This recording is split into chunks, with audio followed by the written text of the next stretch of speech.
What's up, everybody? I am Dude Explains Stuff. Please subscribe. Let's get started.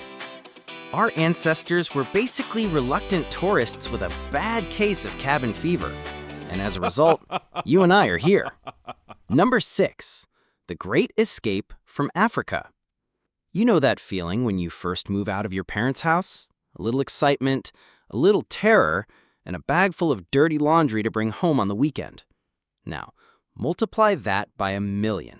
Subtract the house, subtract the parents, and replace the laundry bag with a pointy stick. That was humanity deciding to leave Africa for the first time.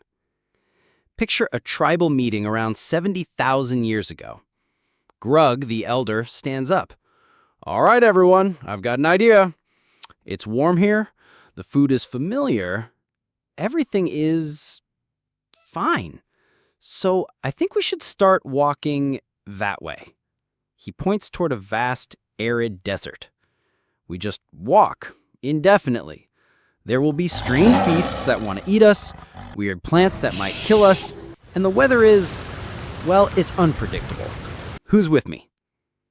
And for some insane reason, people followed. "Ugh, are you going?" "Of course, Mom. Zog said there are some cool-looking berries over there." "But you don't even know if those berries are poisonous." "Come on, Mom, you're just not cool." The truth is, we don't know exactly why they left. It could have been climate change drying up their homeland, or maybe just overpopulation and they needed some personal space. They basically took the world's first gap year and accidentally conquered the Middle East. Talk about overachieving. Number 5. The trip to the land of giant kangaroos, Australia. You think your flight to Sydney was long? Try doing it 50,000 years ago, when your only option was a flimsy piece of wood and a prayer that the shark swimming below wasn't hungry. Welcome to the settlement of Australia. Imagine 2 prehistoric guys on a homemade raft, adrift at sea. "Hey, Oog, you sure there's land out there?" "Definitely, Arg. I saw something green." "You've said that for 3 days. Last time it was a giant jellyfish. The time before that, you just had sunstroke. This time is different. I have a good feeling about it. Besides, we're out of coconuts." Back then, sea levels were much lower, creating a supercontinent called Sahul that connected Australia, New Guinea, and Tasmania. But to get there from Asia, our ancestors still had to make daring sea crossings, island hopping on rafts that probably wouldn't pass a basic safety inspection. They arrived in a land of 3-meter-tall killer birds, wombats the size of a car, and giant monitor lizards. And you're complaining about the spiders there now? Admit it. Number 4. Conquering Ice Age Europe. Today, people go to Europe for the culture, the architecture, and the croissants. Our ancestors went to Europe for the spacious caves and the all-you-can-eat mammoth buffet. Picture a Homo sapiens new to the neighborhood in France about 40,000 years ago. He knocks on the cave next door. "Hey neighbor, I'm Sapiens, just moved in." A burly, heavy-browed Neanderthal opens the flop. "What?" "Oh, just wanted to introduce myself. I brought some of this new tech." The Sapiens guy holds up a slightly pointier spear. "And we have art too." He points to a drawing of a bison on his own cave wall. The Neanderthal stares at the spear, then at the drawing. "Looks like a cow. Now get lost, it's cold." The reality is, Homo sapiens arrived in a bitterly cold Ice Age Europe. They not only had to deal with the freezing temperatures, but they had to compete directly with Neanderthals who had been living there for hundreds of thousands of years. We won.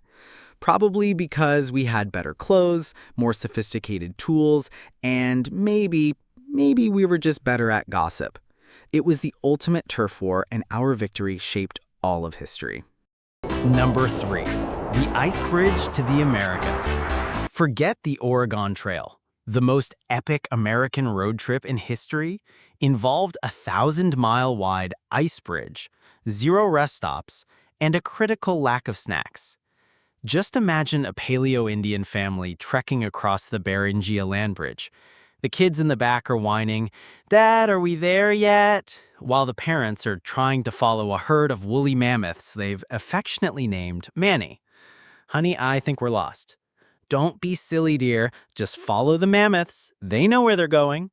"But that mammoth has been walking in a circle for 3 days."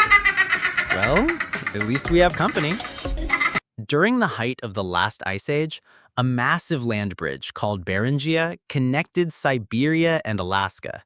The first Americans walked across this bridge, likely in pursuit of big game. From there, they spread through North and South America with astonishing speed.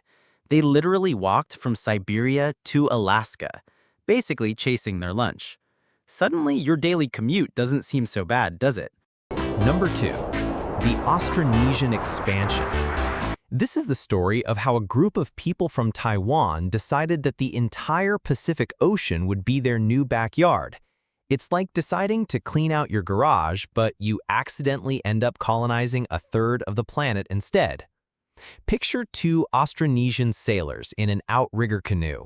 One has a detailed mental map of the stars and ocean currents. The other is just focused on not dropping the taro root overboard. Should we settle on the island that looks like a turtle or the one that looks like something else? The other one, staring at the stars, says, "The currents will take us to the turtle island in 3 days. It has coconuts and wild pigs." Excellent. I'm getting tired of raw fish. Linguistic and archaeological evidence points to an incredible expansion that began in Taiwan about 5,000 years ago.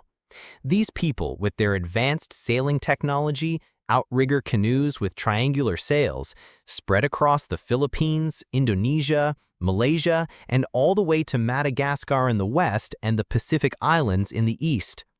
They were the original island hoppers, spreading their language and their love of coconuts from Madagascar all the way to Easter Island. It's the most successful and most underrated empire in history. Yeah, I can say that, if you think of the hybrid wheel on a sail. Number 1. The Great Polynesian Navigators.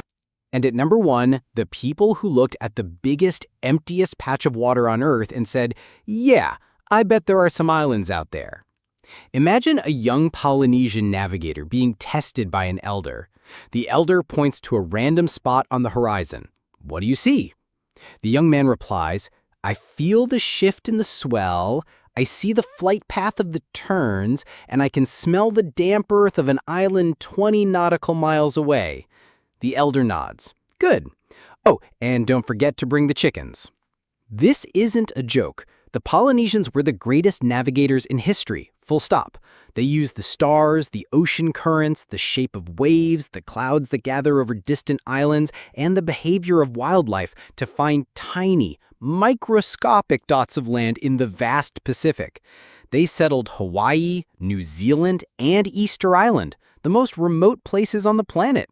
They were the astronauts of their age, exploring the unknown with nothing but a canoe and a PhD in oceanography they kept in their heads.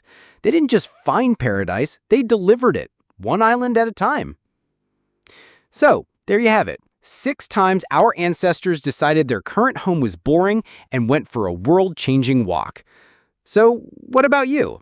Did you used to believe any of these? Or, let's be honest, have you ever gotten lost even with Google Maps? If you learned something, or at least chuckled at our ancestors' questionable life choices, do me a solid and smash that subscribe button. It's free, and unlike crossing the Bering Strait, it's completely painless. Thanks for watching.